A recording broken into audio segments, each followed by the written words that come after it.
sitting here talking with the man, Haki Nkrumah.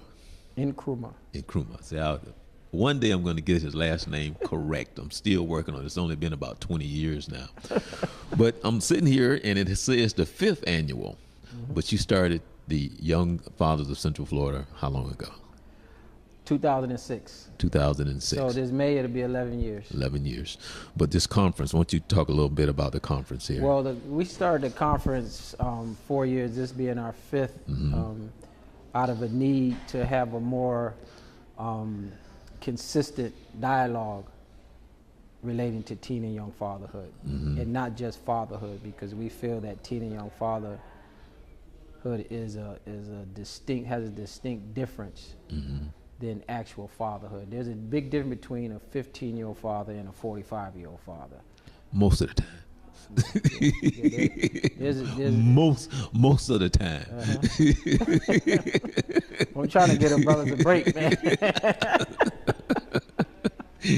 Yeah, we do get 45-year-old men acting like that, but just systematically the way things are set up. When we look at the unemployment rate, we look at the lack of education and resources that there is for young and teen fathers.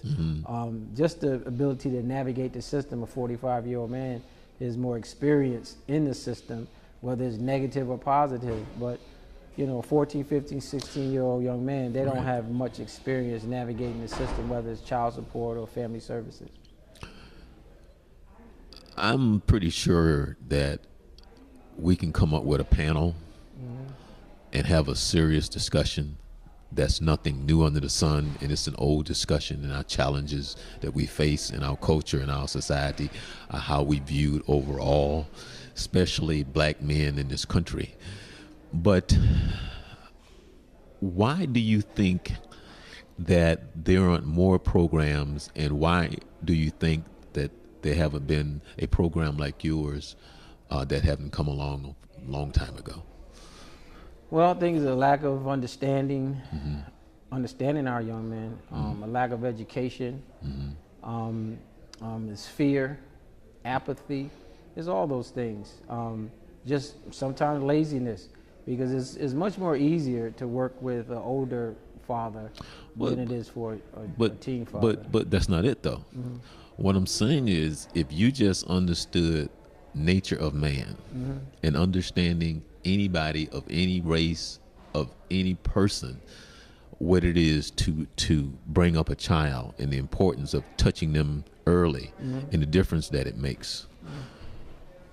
But for some odd reason, when you start talking about dealing with our young black youth, and I don't have to sing this song, there's an issue and a problem of the perception and how we're perceived as a whole in our society, which I don't have to tell you, because we can sit up here and I can just give you the mic and you can talk about the challenges and the attitudes and the perception of this country when it comes to young men of color, people of color.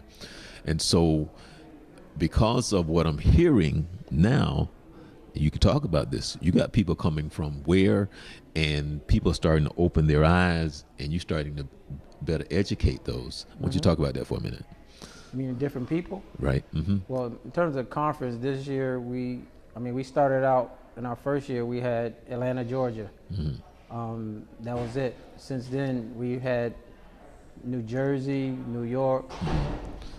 This year, we have South Carolina. We have Georgia once again. We have Wisconsin. We have Houston, Texas. And we've had in the past Santa Fe, New Mexico. They just recently started their Young Fatherhood program, Young Fathers of Santa Fe. We have people from Portland, Oregon. We've had people from at least, I'll say, 22 states attend the conference since we started. And this year alone, we have 7 different states. Okay. Real quickly, before people who's watching for the very first time, tell us exactly what Young Fathers of Central Florida is. Young Fathers of Central Florida is a 501c3 nonprofit organization that focuses its efforts on supporting and providing supportive services to fathers between the age of 14 and 24. We have 8 programs, including the Dad mentoring program, parent training program, Just a Gentleman, which is a program for young men, a prevention program, young boys 9 to 13 years old. We have a Fatherhood Academy, and we have in high schools, Father Institute, college levels. So we have quite a few programs, and we bringing out 2 more programs, one on co-parenting in 2017. So we provide supportive services, and then we also host the national conference, and then each June we host what's called Father's Week, which is a 7-day week of activities starting on Monday and ending on Sunday, Father's Day. It's the same time every year. It's the week leading to Father's Day. So whatever week that is, that's why we tell people you don't have to ask us when Father's Week is. It's always the week starting Monday, right, ending in Father's Day. Now, for you started this how many years ago? Going on 11. Okay. How do you see yourself now versus 11 years ago, and your vision, and how has what you have done, what you've started to build, how has it impacted you? It impacted me because just like a house, you got to start with a foundation and you got to add bricks. Well, we have a lot more warmth at this point. We got a lot more bricks. We got the roof up, but we still need right. But we still need electricity and plumbing. That's a good answer, right? You know, in let's just say in the next 5 years, in addition to adding electricity and the plumbing, right, what else would you like to see happen? Well, we like to see, I would like to see people feel comfortable supporting not just my organization, but other teen and young father organizations financially. Support them. It's okay to donate to programs with young boys, whether they're poor white, Hispanic, poor blacks. It's okay, because even though the narrative is that these young men are sexual predators preying upon the community, 60% of young fathers under the age of 24, their mother is either 1 or 2 years older than them. 60%. So that disrupts the narrative that they're sexual predators preying upon our communities. And also, under the age of 24, you have at least 65% of young men, children, living with them. And a lot of times it might be with their mamas, but they're living with them, and they're not the mothers. The mothers might even live there with them. That's another thing that disrupted the narrative. And also, what disrupts the narrative is that the young men and young women are always estranged. Like if there's 10 young fathers, 10 baby mamas are all split, not realizing that half of them are together and love each other. Right. Whatever that might be to them, love means, but they're together. So this whole narrative that these young men shouldn't get financial support from them because they should have known better.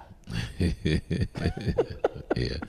Well, wrap this up with us and tell us exactly about the conference. Won't you give us, The conference is the time to bring educators, counselors, social workers, law enforcement, healthcare workers, all those individuals who come in contact with young men, and particularly young fathers, begin to form a network so we can support one another, so that we can service our young fathers better.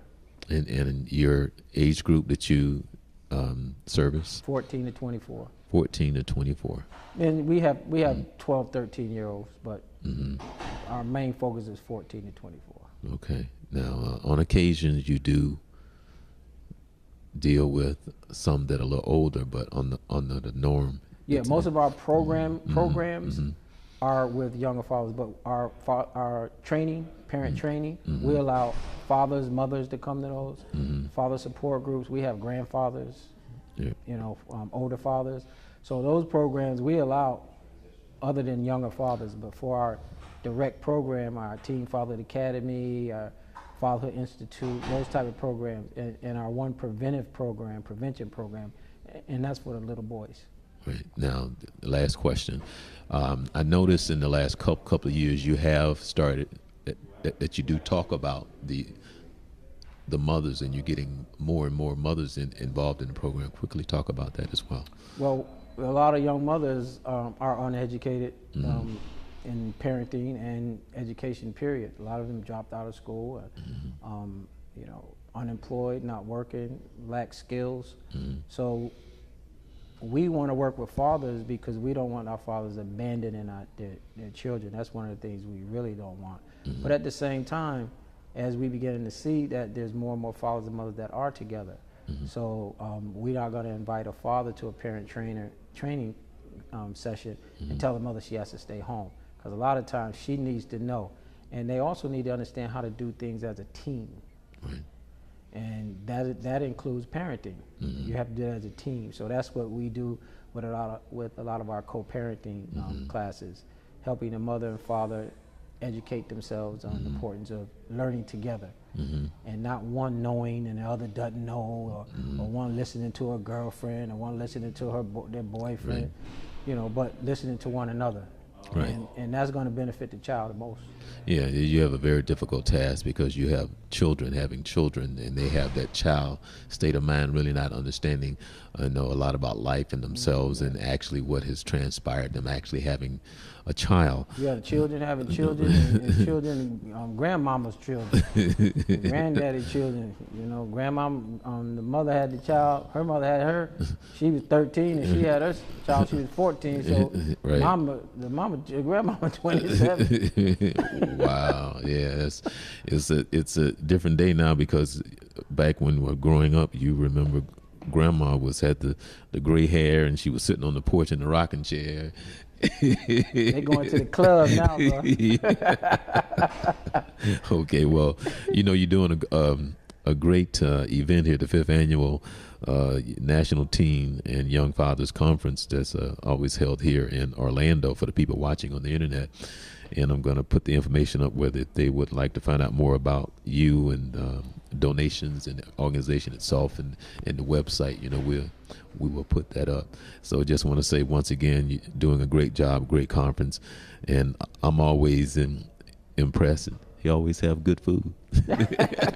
And I have with me Katrina Johnson. And I see you from Houston, Texas. Yes, Now, did you enjoy the Super Bowl experience? Oh, absolutely. Maybe not the expensive tickets, but we did enjoy the NFL experience. Oh, we'll see. We'll see. You got to learn how to hustle for those tickets. Yeah, that's a lot of hustle. So tell us about who you are and the organization that you're with.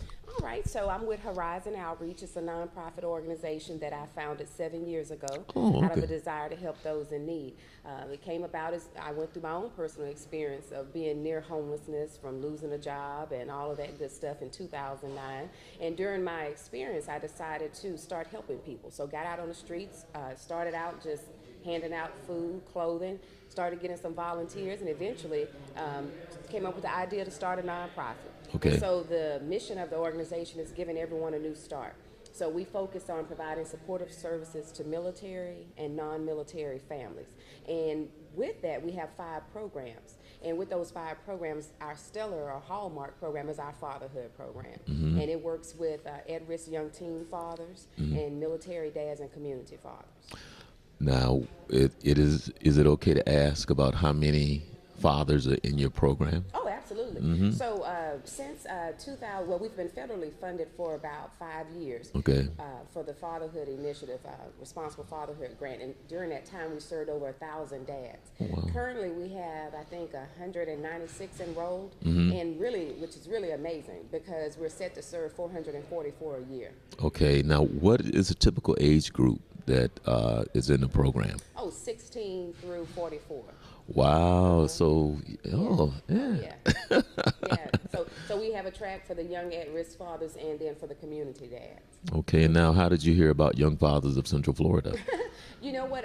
One thing about being the CEO of the organization, knowing that we have to continue to expand our borders, I'm always looking for information out there, looking out there to see, okay, who's doing what, and to find the connections and the networks, and even so they can learn from me. So just found out about it over the internet. Was not even aware that there was a conference for young teen fathers. And I have to agree with Haki. I didn't see any of that in any of the fatherhood conferences I've attended. So this was really key to come to this conference because we want to know, okay, how do you engage them? How do you keep them engaged? Okay, well, I saw you yesterday, and we're starting out here early this morning. What is it that you're able to take back with you from yesterday? Well, one key thing is just to see the amazing work that y'all are doing here in Orlando. I think that is key. Even as I look at this community center, it's in probably a low-income area, but look at what beauty has been added here. And I'm sure listening to the athletic coordinator, listening to Haki and all the other fatherhood representatives, that y'all played a key role in getting this in the community. The other thing to take back is that these young teens really do need someone as a mentor. So I think that is key, is mentorship. And so to go back, build up the mentors so that they can follow them through, and then to meet these guys at the level where they are. Okay, again, what's the name of your organization? Horizon Outreach. Okay, now what is it that you would like to see for your nonprofit, let's say 5 years down the road or 10 years down the road? Oh, well, one thing that's key is we are going to build a building, and a building that will have low-income housing on campus as well for these families. Not just the teen dads, but any of our dads or moms that are going through our program. Also sustainability. I think that's key for any nonprofit. So not just relying on one federal grant, but also community support, buy-in for what we're doing and individual giving. That is the only way we will continue to make an impact on the lives of these dads that we're serving. Okay, now I understand that she has to catch a early flight back, but now you know we do this every year, so we're going to be looking for you next year. I'll be here next year. Yeah, and I so promise. so you can give us an update. Oh, absolutely. All right, thank you for taking the time to come. Thank you. All right, Thank you.